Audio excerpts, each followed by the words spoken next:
And welcome back to the Constitutionals Podcast. I'm your host, Chad White. If you didn't know, this is the premier podcast for the website, cpluscomedy.com. Like I just said, it's a website. Go there. Welcome back in. Here we are, episode 347. I'm actually going to have to delete something, so there we go. I deleted a story, and it's none of your concern what story it was. It was something from a couple weeks ago concerning... I have to bring it back. Control Shift Z? Oh, Control Z. Excuse me. Command Z. It was about the Corporation of Public Broadcasting Cuts. But it's old. I have to go back on it. Welcome back in. If you're watching the video, you did see me yell at Maverick. You saw me lean off camera and say, gentle. Because he was being gentle. We just have to give him a little bit of a reminder. Now he's drinking water, just lapping it up so loud. Welcome back in. I just watched 2 episodes of Twisted Metal. That is what that show is called. I do like the show. I will say. The show falls in the same territory as Jesus, Maverick, he is so thirsty like me. The show falls in the same territory as shows like Steven Universe. Now there's a gnat inside. Shows like Adventure Time, Fiona and Cake. I want to offer myself. I'm not saying I am the coolest person in the world, but the writers of these shows write groan-worthy lines or 2 internet-facing lines that just make me go, okay, all right. This is the cliche. Again, I'm not saying I'm the person who is the coolest person in the room. However, if you put me in the Twisted Metal or the Steven Universe writers' rooms, and you give me you let these people write their drafts and then pass it by me as the cool person and be like, no, we can't say that. No, that's stupid. No, that's stupid. It'll bring a little bit more legitimacy to these shows. Because there are there are some jokes. And Steven Universe in particular, and I like that show. I watched it when it was on, but this is the show that sparked this idea of a cool writer for me. They say some like just very dorky, nerdy anime type things in ways that people don't speak. And if you want someone to take Steven Universe seriously or Twisted Metal seriously, yes, I understand that these shows are fantastical and blah, blah, blah. But if you want somebody to come back and rewatch these shows and react the same way they did when they watched it, don't have jokes from 1999 on there. Don't say we're going to boogie like it's 1999. Not that I say that is a line that has been said, but in those shows in particular, but it's been said. Anyway, next week is the finale of Twisted Metal, I believe. I think so. August 28th is what I saw on the Wikipedia when I was looking up who played a certain character who died in the most recent episode. Speaking of things I've seen, I watched Nobody 2. It is, man, I love just a nice, solid action movie. This one actually has a different director than the first one. The first one was directed by Ilya Naishuller, but one of the people, the creator of the John Wick franchise, Derek Kolstad, is behind this series.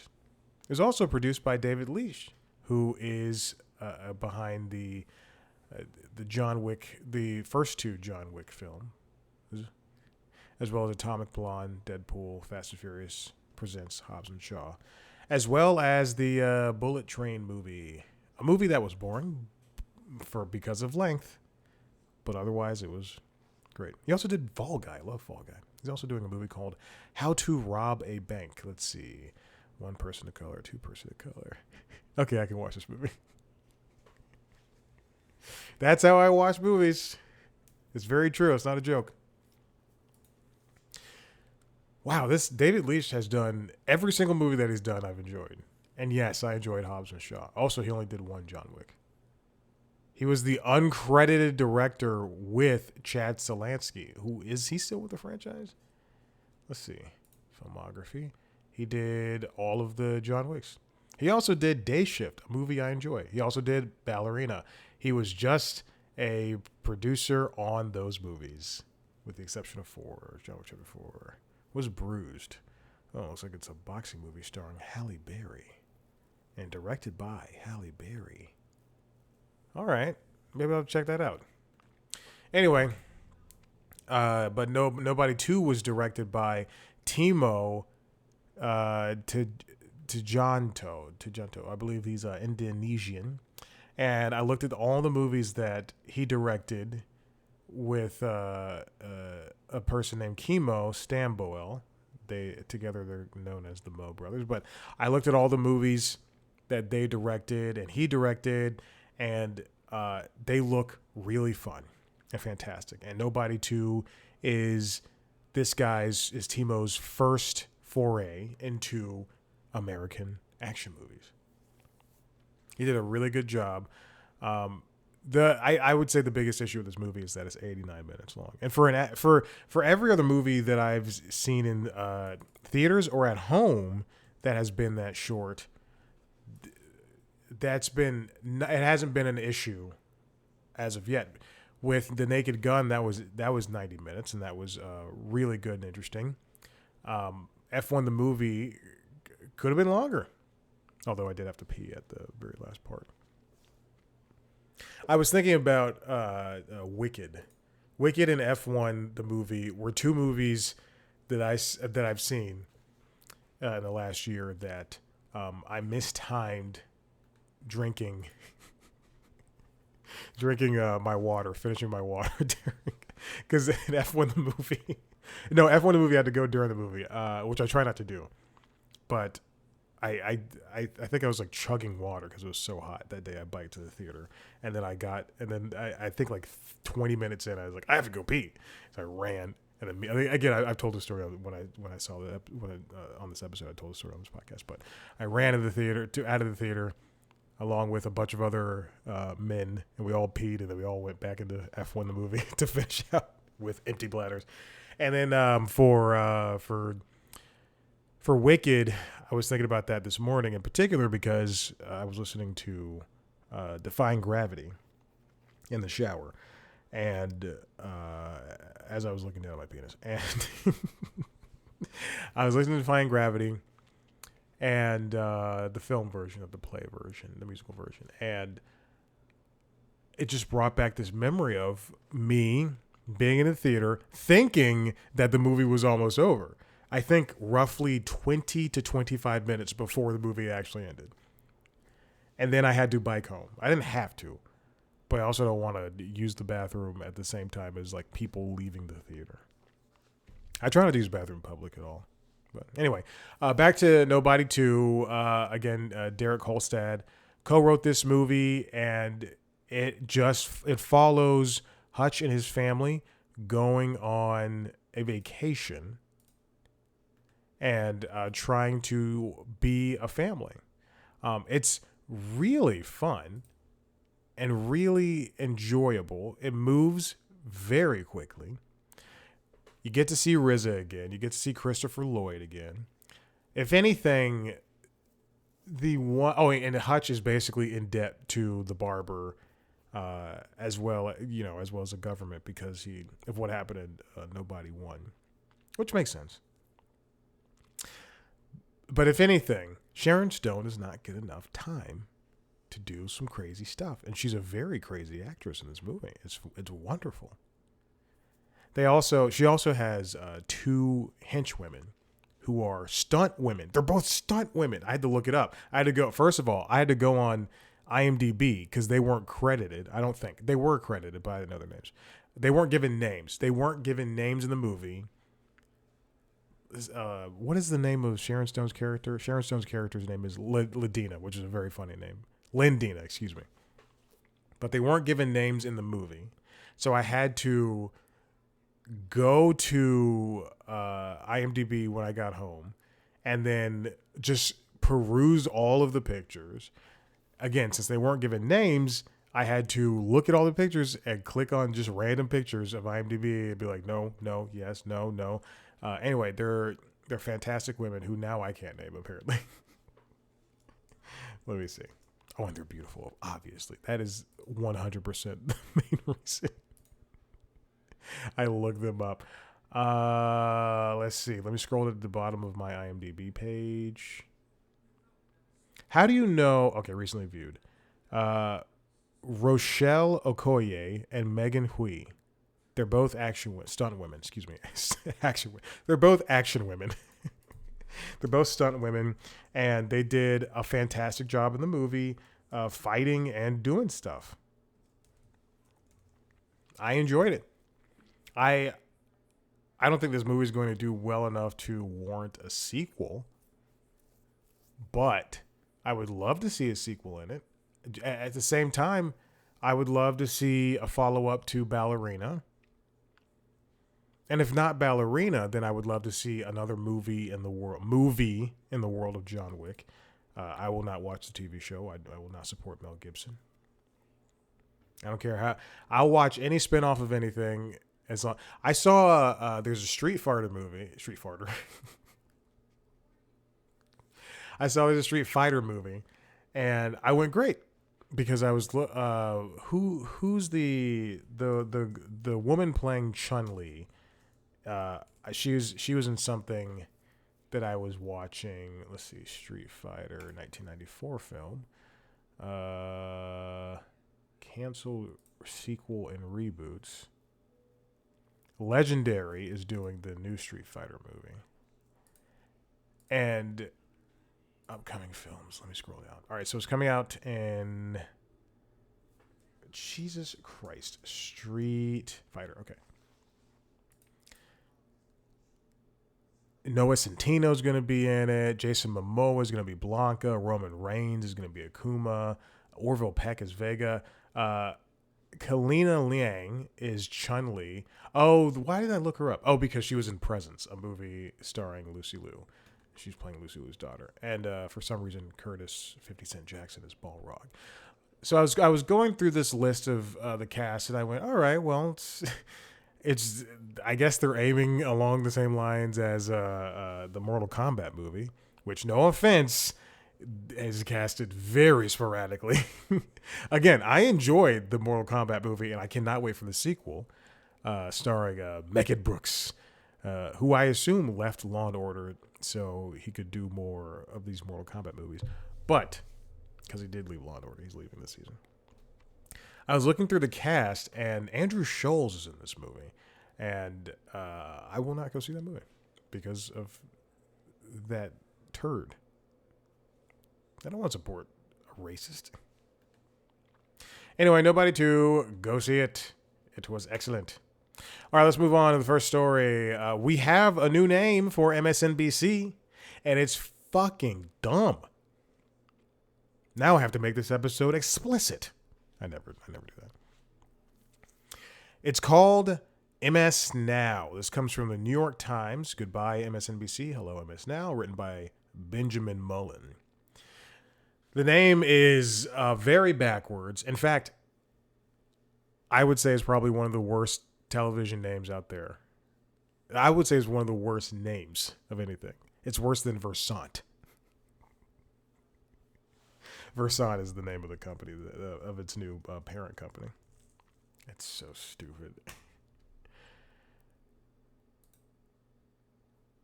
Here's what happened. NBC Universal is spinning off the cable networks, including USA, MSNBC, CNBC, Golf Channel,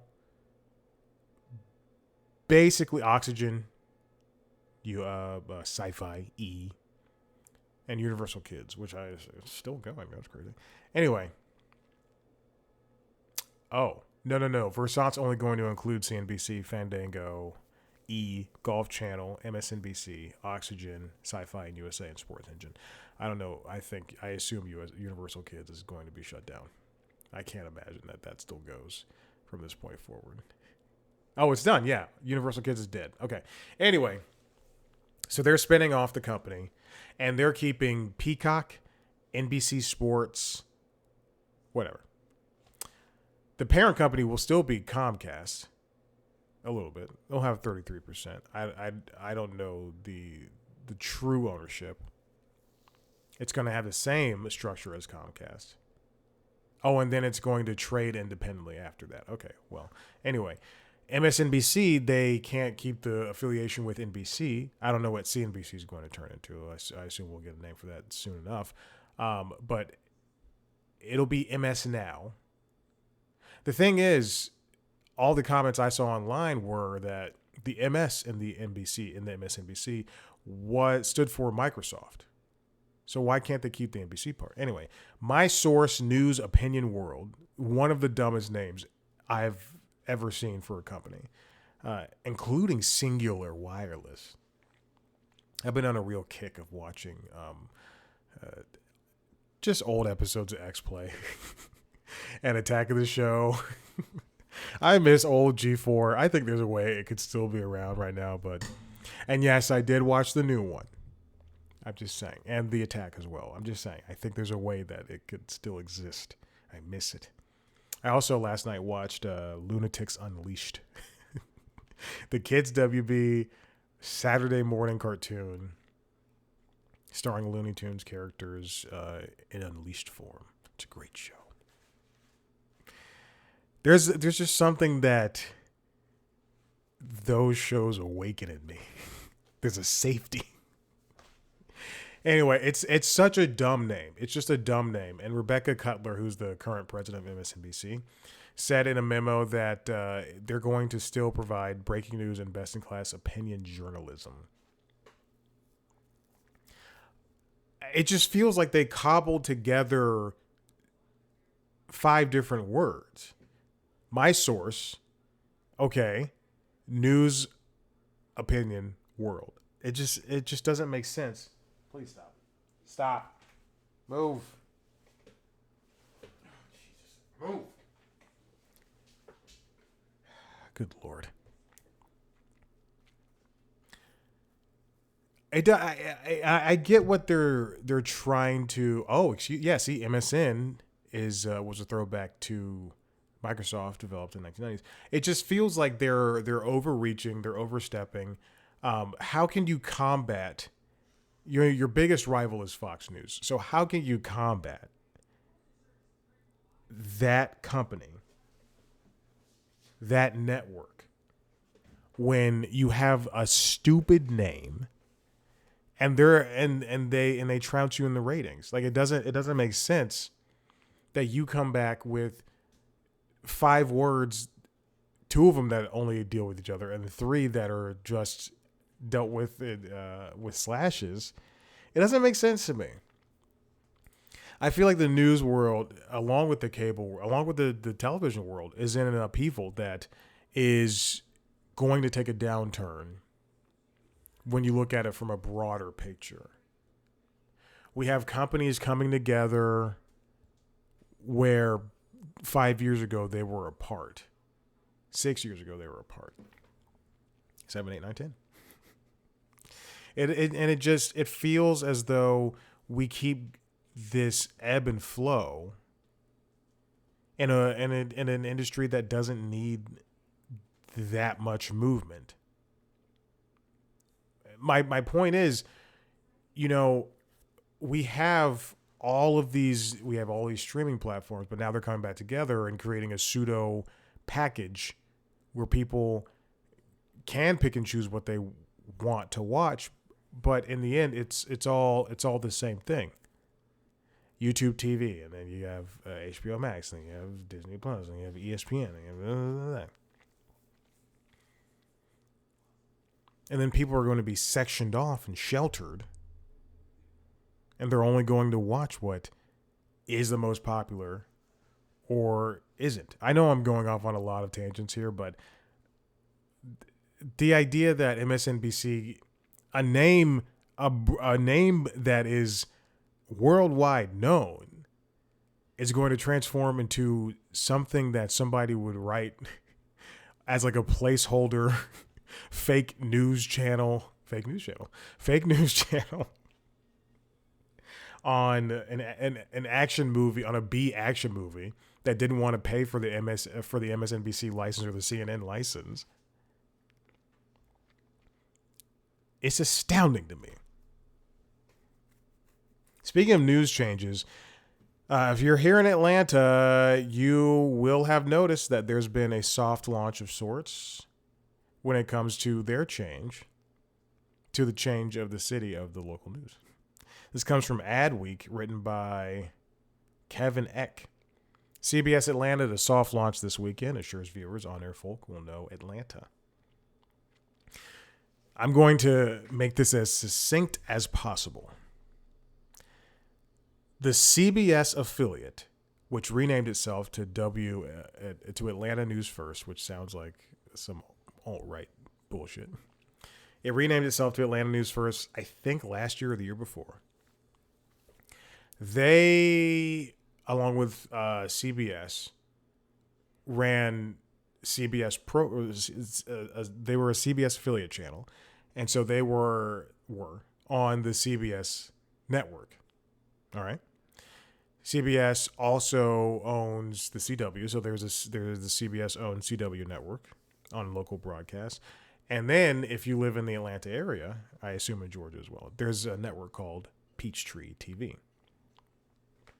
That is like, I don't think everybody gets that. I think everybody gets that. I might be lying. That's on Peachtree TV. Anyway, so that's like those are three networks that CBS is on. So it's Atlanta News First and CBS broke up. So now CBS has has an affiliate that they own and run, I guess, here in Atlanta. They have their own weather. They have their own news. Oh, Jesus. And so they don't run local news. They don't run Atlanta News First News. They just run CBS News stuff on CBS, along with CBS Mornings, Ghosts. I can't think of any other CBS shows. Matlock. Atlanta News First moved over to WUPA, which is Channel 69. They switched to CBS Atlanta, and now they run acquired shows as well as roughly, and I'm not kidding, 12 hours worth of news a day, of local news a day. On top of that, there's also, they have Peachtree TV, and on that channel, they're going to be running, local sports and all that stuff. It's a clusterfuck. Truly it is. And it splintered the local news. But again, people are able to pick and choose what they want to watch. They brought in a meteorologist. They brought in CBS. CBS brought in meteorologists. They brought in managing editors and things like that.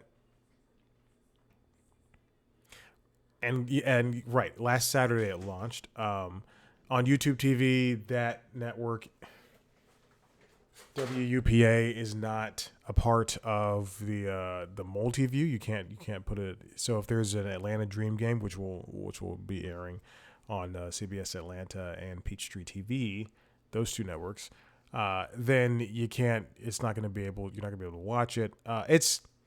It's very strange because I don't think I can recall a time where an affiliate and a big name broadcaster broke up. I feel as though this is why Fox Broadcasting canceled all the shows that it doesn't own, so that it could just air shows it owns, including Animal Control and every show and Universal Basic Guys. So that it is able to not deal with this type of mess. I don't know the exact story, but there's changes. There's changes in the air. So now, I'm not going to include this next story. Okay, so yeah, okay. This comes from AtlantaNewsFirst.com. They have a schedule. And again, I'm not kidding. They run roughly 12 hours of news. And if I'm wrong about 12, it's more. Monday through Friday, starting at 4 a.m. through 10 a.m., they have the early edition. Then they have ATL Live, a show I applied to write on, a show I applied to also produce on. I did not get the job, obviously. And I tuned in this week for like 10 seconds, and I just thought, this is shitty. So they have ATL Live, which is their lifestyle show, and that airs from 10 to 11.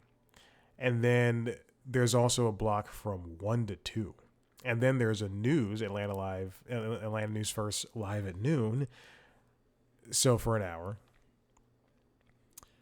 The evening broadcasts start at 3 p.m.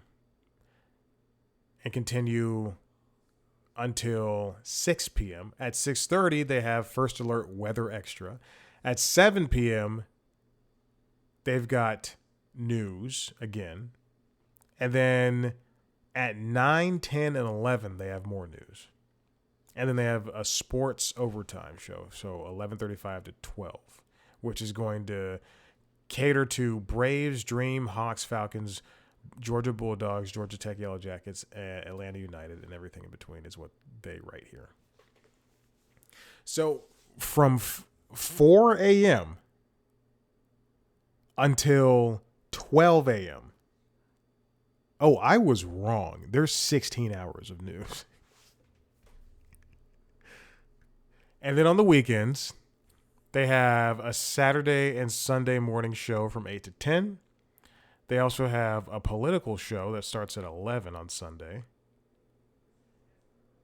They have a live news show from 5 to 7:30 on Saturdays and 7 p.m. on Sunday. They have Uncovered, Atlanta News First Investigates on Sundays at 7 p.m., which is their investigative storytelling show. They have Atlanta Eats, which is a show that moved from Peachtree TV to Atlanta News First, Saturdays at 8 p.m. They have an interview show that's moving from Peachtree TV with Monica Pearson over to Atlanta News First on Sundays at 8. And then they have a news show that airs 9, 10, and 11 p.m. on Saturdays and Sundays. Oh, Jesus Christ. You can watch the show, you can watch the network, rather, for free on your streaming devices, or you can also just find the Atlanta News First app, or if you have an antenna or a streaming platform, and watch all that. Oh, God. I went to, for the first time in the few years that I've lived here, the 6 years that I've lived here. Stop. I went to our pool party. We had a pool party every year. I went to the pool party and I met two people who also work in the news. And I went, great, this is wonderful. We can commiserate with one another. And one person works at Atlanta News First. And she said, she was like, have you applied to any of the jobs? And I went, I applied to 12. 12 of them. Oh, God. This is where I'm diving into sports next. This is kind of tangential with it. Every year for the past couple of years, not every year, but every year for the past couple of years, I've gone to the Tour Championship, which is the PGA Tour Championship, not the tennis ones, and not this. There's a soccer. I think there's multiple Tour Championships in the U.S. Anyway, I've gone to the Tour Championship here in Atlanta. It takes place at the East Lake Golf Course. I go by myself or with a friend, but more often than not by myself. And I'll park in a neighborhood and I'll walk the half a mile over. Secret spot. And this year's the first year I don't have a ticket for the Sunday, and I'm like scrambling to find a ticket. A, to be cheap. B, I just want to go. But also, it looks like it might rain. I want to go. I want to have a nice time. Let's see. Let's see what the weekend forecast looks like. Oh, it's going to be mostly cloudy. 24% chance of rain. I'm excited. Hey, speaking of sports, the new ESPN app dropped, as well as the new Fox streaming app, if you're a fan of that, Fox One. Fox One does have ESPN Beat with their platform. In that, I can go to fox.com/home. This is not something I will do ever again, besides the one time I checked to see if it worked, and besides right now. You, with HBO Max, with other streaming platforms, HBO Max with Paramount Plus. No, not Paramount Plus.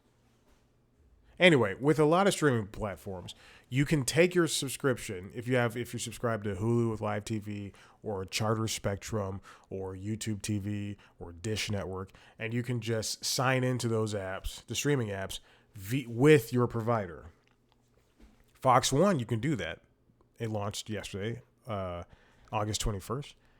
With ESPN, you can also do that, but you can't do it with YouTube TV right now. So that sucks. So I logged in after I got off the bike yesterday morning. I went, let me log into ESPN and see what this new app is like. I'll never use it, but let me see it. It only takes the traditional TV provider. You don't get the ESPN Ultimate, which includes the streaming stuff, essentially. But this comes from The Athletic, written by Andrew Marchand. Why ESPN chairman Jimmy Pitaro is making a big bet on streaming. So they have this new direct-to-consumer. Oh, we're never talking about the Fox One ever again. The Fox One app is you get all of the. No, I don't want recommendations. You get Fox News, Fox Sports. You also get the Fox Broadcasting, as well as Fox Business too. I'll never use it because I'm not a racist.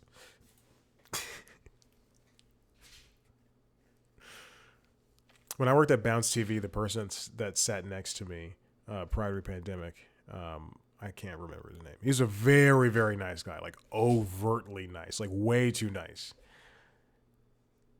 He always kept Fox News on in the corner of his computer every day. And hey, so ESPN is in around 61 million homes today. They get around $15 per subscriber monthly from distributors for all of its networks.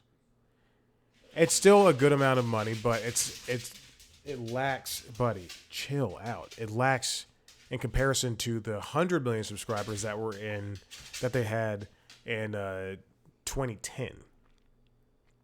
So like every other network, every other broadcaster out there, they're shifting towards the streaming idea that people will pay $30 per month. People who don't have YouTube TV or Hulu with Live TV or Sling or Fubo, who want more than ESPN Plus. They want to get all their ESPN action, their sports news, along with games and 30 for 30 and stuff like that. They want people who want that. They want this direct to consumer thing. They're betting big that people are going to do that. And, I can see that these numbers will probably grow in 6 months. I don't know if it'll be the same kind of exponential growth that we saw with Disney Plus, but people do want their sports. And this is going to be a great way for that person who fell off of ESPN to come back in for at least for the football season, which is starting now, or for hockey season. Or I don't think they have baseball anymore. Or they're ending the baseball. So this is going to be good for that person. And then if they're going to be able to bundle it for right now, for $30 a month with Disney Plus and Hulu, then they might as well. And then go, okay, great. I'm going to be able to get these sports. I'm going to be able to watch ESPN, and then they can get Fox One and Peacock, and then boom, they've got all the sports available to them for less than, what was it, 30 plus? I'll do the math, Chad. 30 plus 20, because Fox One's 20. 30 plus 20, that's 50. Plus Peacock is 12, I think, 12 or 13. So for less than $70, you're going to be able to get all the sports you want to be able to watch. It's an idea we've seen before, but they are ready. They are ready for this. They've poured $80 billion into live sports as Jimmy has taken leadership. For the NBA, they've got, starting this year, they've 11 years. They put $28.6 billion. For the NFL, starting in 2023, 10 years, $27 billion. College football playoffs, 6 years starting this year, $7.8 billion. MLB, 7 years starting in 2022, $3.92. Tennis, 12 years and 2026, $2.4 billion. WWE, 2026, 5 years, $1.6 billion. Golf, 2022, 11 years, $1 billion. Wait, really? What? I'm watching all of my golf matches on. Oh, that's right. Because I used to be able to watch golf on ESPN Plus, and then I stopped subscribing. Interesting. It's a big move. And they're also hoping that people are going to watch the shows that are on ESPN as well. First Take, Get Up, the rest. I don't know. I mean, I don't talk to anybody about what they watch on ESPN, but I can't name one person who watches those shows. This next one comes from Steve Zeitchik at The Hollywood Reporter. ESPN believes a new app will save the company. Now, if they can spend money like that, I don't think that, people are, the company is failing in any sort of way. They've got 47,000 live events. You can do the studio shows, 30 for 30, anything that ESPN aired. I would like to see with this, for $30 a month, I would like to see with this streaming platform more Ocho shows or specials, ESPN Ocho stuff. Because people really like that. I really like that. I like to see the Ocho stuff. They have also got this interesting thing called Verts, which you can access right now. They're leveraging AI when you log onto the platform. First of all, this is a very big issue I've had with ESPN for a very long time, which is why I'm so glad that The Athletic is available through New York Times, even though a lot of people were fired. There's too much video, and I want to read a lot of sports stuff. I don't want to see Get Up and any of those morons talk about the Dallas Cowboys. I just want to read about my Dallas Cowboys. That's it. So it's still on the same ESPN app. ESPN Unlimited is what they're calling it. But they have this thing that is, hey, I follow this guy on LinkedIn, Omar Raha. He's an interesting guy. He created House of Highlights, and then ESPN hired him. Anyway, so they have this TikTok-like feed called Verts, and you just scroll through, and it follows your interests. So I watch golf, I watch tennis, I watch basketball, I watch football. Right now, the Tour Championship is happening, and also they have the U.S. Open as well. There's also multiple U.S. Opens. So I have two NBA things. I have a WNBA thing. That's great. NFL. All right. And then betting. I don't follow betting. I don't care about betting. Anyway, it's more or less the same app. If you're watching the video, I'm not going to pull up the website. It's too much work. So it's more or less the same app. Yes, I can click on things and start watching them.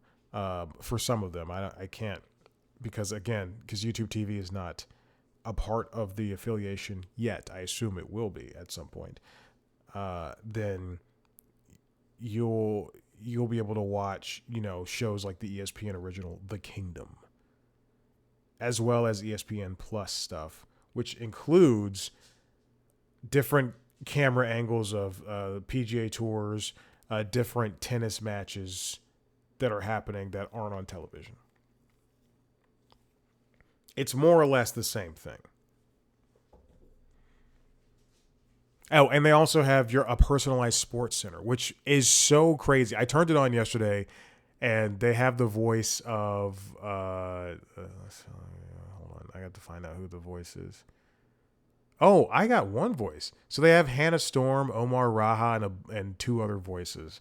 I got one voice, and I don't remember who the guy was. It was a different person.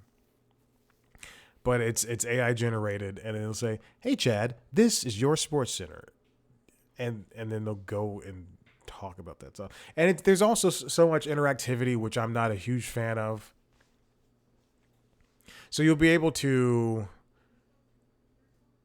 curate stuff like Madden and NBA 2K25. Oh no, wait, hold on, never mind. You'll be able to do some.